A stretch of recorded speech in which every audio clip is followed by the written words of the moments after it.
thought he could make out the splash of oars. He hoped they were oars. "Ah, you mean the circumference," said Rincewind. "The circumference makes the edge of things." "So does the circumfence," said the Troll. "He means this," said Two-Flower, pointing down. Rincewind's eyes followed the finger, dreading what they might see. Hubwards of the boat was a rope suspended a few feet above the surface of the white water. The boat was attached to it, moored yet mobile, by a complicated arrangement of pulleys and little wooden wheels. They ran along the rope as the unseen rower propelled the craft along the very lip of the rimfall. That explained one mystery. But what supported the rope? Rincewind peered along its length and saw a stout wooden post sticking up out of the water a few yards ahead. As he watched, the boat neared it and then passed it, the little wheels clacking neatly around it in a groove obviously cut for the purpose. Rincewind also noticed that smaller ropes hung down from the main rope at intervals of a yard or so. He turned back to Two-Flower. "I can see what it is," he said. "But what is it?" Two-Flower shrugged.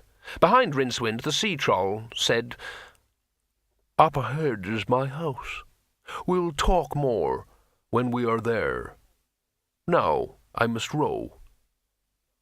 Rincewind found that looking ahead meant that he would have to turn and find out what the sea troll actually looked like, and he wasn't sure he wanted to do that yet. He looked at the rimbow instead. It hung in the mists a few lengths beyond the edge of the world, appearing only at morning and evening when the light of the disk's little orbiting sun shone past the massive bulk of Great Artuin, the world turtle, and struck the disk's magical field at exactly the right angle. A double rainbow coruscated into being. Close into the lip of the rimfall were the 7 lesser colours, sparkling and dancing in the spray of the dying seas. But they were pale in comparison to the wider band that floated beyond them, not deigning to share the same spectrum. It was the king colour, of which all the lesser colours are merely partial and wishy-washy reflections.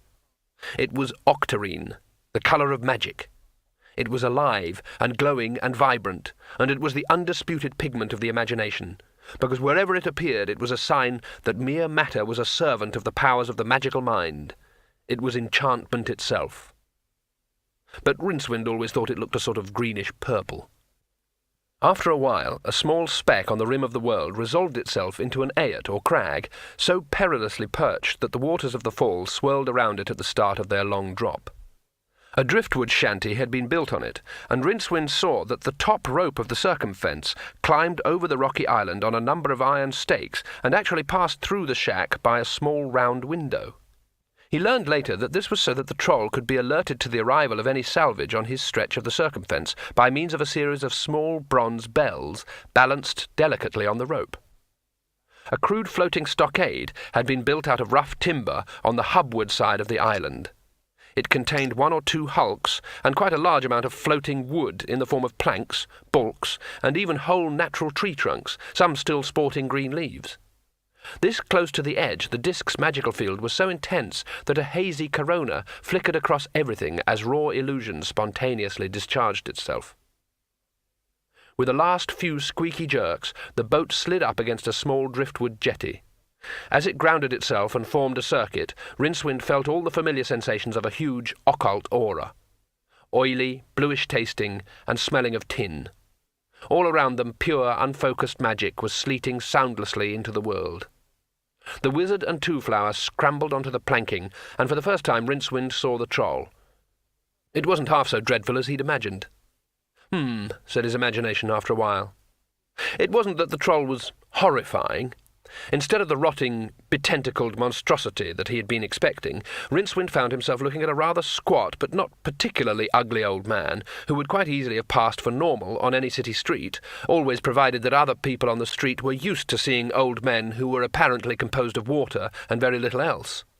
It was as if the ocean had decided to create life without going through all that tedious business of evolution, and had simply formed a part of itself into a biped and sent it walking squishily up the beach. The troll was a pleasant, translucent blue colour. As Rincewind stared, a small shoal of silver fish flashed across its chest. "It's rude to stare," said the troll. Its mouth opened with a little crest of foam, and shut again in exactly the same way that water closes over a stone. "Is it? Why?" asked Rincewind. How does he hold himself together, his mind?